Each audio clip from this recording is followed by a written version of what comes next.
मनसेचे नेते प्रवक्ते प्रकाश महाजन आपल्यासोबत आहेत.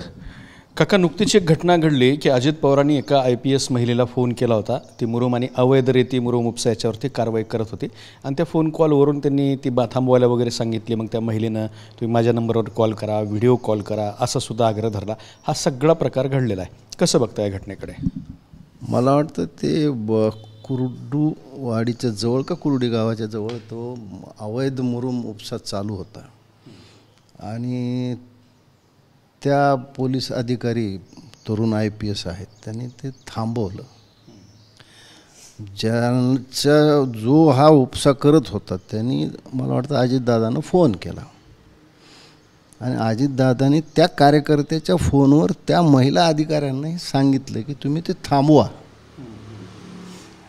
कारवाई थांबवा. आणि त्या महिला अधिकाऱ्यांनी जे सांगितलं ते अयोग्य का तर नाही, कारण महिला अधिकाऱ्यांच्या शासकीय फोनवर उपमुख्यमंत्र्यांनी काही आदेश दिले का तर नाही, कार्यकर्त्याच्या फोनवरून आदेश दिले. आणि त्या महिला अधिकाऱ्यांनी त्यांना सांगितलं की तुम्ही माझ्या फोनवर मला व्हिडिओ कॉल करा. आणि हे म्हणत असताना ते तिनं रेकॉर्ड केलं, शूट केलं त्याचं की हे मी बोलते. आणि मला वाटतं का त्याच्यानंतर काही वेळ ती वाट पाहिली तिनं आणि तिला व्हिडिओ कॉल आला आणि सांगितलं की तहसीलदार, खरं म्हणजे अवैध मुरुम उपसा होणं हे चूक आहे, मुरुम असो वाळू असो. पण ज्या पद्धतीची अजितदादांची भाषा होती की तुम्ही मला ओळखत नाहीत का, म्हणजे ते त्यांच्या हिंदीत बोलले की मैं महाराष्ट्र का उपमुख्यमंत्री हो, ज्या पद्धतीनं बोलले खरं म्हणजे हा संस्काराचा भाग आहे. राज्याचे मुख्यमंत्री देवेंद्र फडणवीस अधिकाऱ्यांशी असं कधीच बोलत नाहीत. संस्कार आणि अहंकार याचंही आहे की दादाला अहंकार की तुम्ही मला ओळखत नाहीत. एखादा एवढे महाराष्ट्रात अधिकारी प्रत्येकजणांनी ओळखलं पाहिजे का, तर ते ठीक आहे ना, मग तुम्ही प्रत्येकाचे फोटो पाठवा प्रत्येक अधिकाऱ्यांना किंवा हे उपमुख्यमंत्री, हे उपमुख्यमंत्री, ते मुख्यमंत्री. आणि त्या महिला अधिकाऱ्यांनी जे काही बोलल्या ते काही चूक बोलल्या नाहीत आणि असे आदेश फोनवर देत नसतात, लेखी आदेश द्यायला पाहिजेत ना. अवैध म्हणून होत असेल तर थांबवा म्हणून.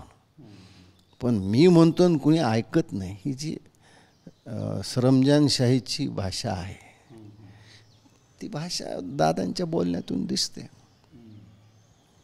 पण राज्याचे मुख्यमंत्री असो किंवा आणखीन कुठला वरिष्ठ पदाधिकारी असो, कुठल्या तरी अवैध व्यवसाय किंवा उपसा वगैरे असेल त्याच्यावर जर एखादा अधिकारी कारवाई करत असेल तर त्यांना हे थांबवा म्हणणं हे कायद्यात बसतं का?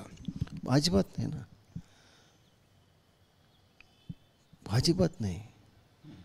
पण आता कसं आहे की शासकीय अधिकारीसुद्धा बदलीच्या भीतीनं अनेक त्रासाच्या भीतीनं गप्प बसतात. खरं म्हणजे अवैध उपसा जर होत असेल आणि राज्याचे उपमुख्यमंत्री जरी त्याला थांबवा म्हणत असले तर खरं त्यांच्यावर सुद्धा कारवाई व्हायला पाहिजे.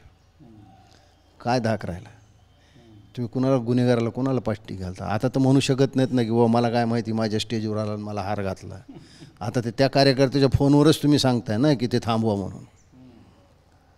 खरं म्हणजे ते अजितदादा स्वतःहून कधी कधी का अडचणीत येतात मला कळालं नाही. अर्थात ह्या आजकालच्या जे आत्ता जे राज्यात जो प्रश्न चालू आहे त्याच्यावर ह्या प्रश्नाकडे थोडं दुर्लक्ष झालं, नंतर तो तसा फार प्रसारमाध्यमांनी उचलला नाही. कदाचित अजितदादा धाक म्हणा किंवा बाकी धाकापिकात प्रसारमाध्यम पडत नाहीत, बातमी प्रसारमाध्यमांनीच समोर आणली. पण मी म्हणलं ना की हा संस्काराचा भाग आहे. एखाद्या IPS आणि ते सुद्धा महिला अधिकाऱ्याशी की तुम्ही मला ओळखत नाहीत का, एखाद्याला समजा ओळखत नसेल तर त्यात काय दोष असू शकतो? ओळखलं पाहिजे का, तर ठीक आहे. पण मी जसं म्हणलं की अहंकार आहे तो, संस्कारित माणूस असं बोलला नसता, ठीक आहे. पण तिने सभ्य भाषेत सांगितलं की तुम्ही माझ्या मोबाईलवर करा आणि तिनं वाट पाहिली. गणपती विसर्जन आहे उद्या, राज्यभर त्याचा जल्लोष सुरू आहे गणपती विसर्जनाचा. आणि लालबागच्या राजाचं गणपती विसर्जन एक औत्सुक्याचा विषय असतो संपूर्ण देशभर. यावर्षी तिने एक वेगळा तराफा आणला विसर्जनासाठी. तो तराफा असा मोठा आहे, तो 360 अंशाच्या कोनामध्ये तो वळतो, त्याला चारी बाजूनं स्प्रिंकलर्स आहेत, त्याच्यातून पाणी पडतं आहे. अशा पद्धतीचं एक वेगळं आणि सुंदर भव्य दिव्य चित्र असणार आहे यावर्षी. चांगलं आहे ना, लोकांना दैनंदिन तणावाच्या ह्याच्यातून आता 9 तासाचे 12 तास काम करा असं काहीतरी आदेश निघतो, त्याच्यामुळे लोकांना थोडं एक मानसिक विरंगुळा हे पाहून मिळू शकतो. पण तो तराफा गुजरातवरून आणला आहे. याचा अर्थ महाराष्ट्रामध्ये आम्ही कार्यक्षम नाहीत का सत्ताराफा तयार करण्यात, हाही प्रश्न आहे. आणि गुजरातवरून आणला त्यात एवढं काही वावगवाण्याचं कारण नाही. आता गुजरातून बऱ्याच गोष्टी येतात आणि आपल्या बऱ्याच गोष्टी गुजरातला जातात. त्यात प्रत्येक वेळा गुजरातला मध्ये आणायचं आणि त्याच्याने एक प्रश्न निर्माण करायचा. आता देवाला काय माहिती. माझं तर मत असं आहे की लालबागचा राजा हा अस्सल मराठी असल्यामुळे त्यांनी त्या तराफ्यावर जाऊ नये. तुम्ही एक मराठी पक्षाचे नेते असल्यामुळे तुमचा आग्रह आहे. आता मला सांगा, हा काही प्रश्न असतो का चर्चेचा? आला तराफा आला.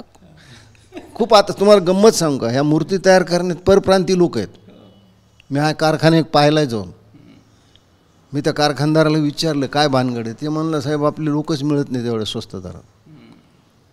तुम्ही जे कारखाने आहेत मुंबईतल्या कारखान्यात बघा. मग काय म्हणणार तुम्ही, बिहारी लोकांचा हात लागला गणपतीला?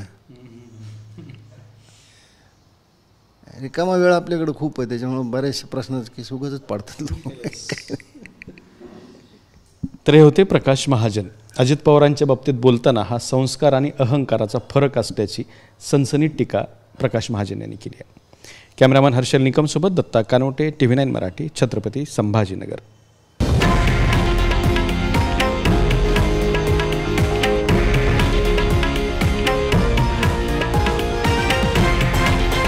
हे आहे देशातील नंबर 1 न्यूज नेटवर्क आणि आपण पाहत आहात TV9 मराठी, एकमेव.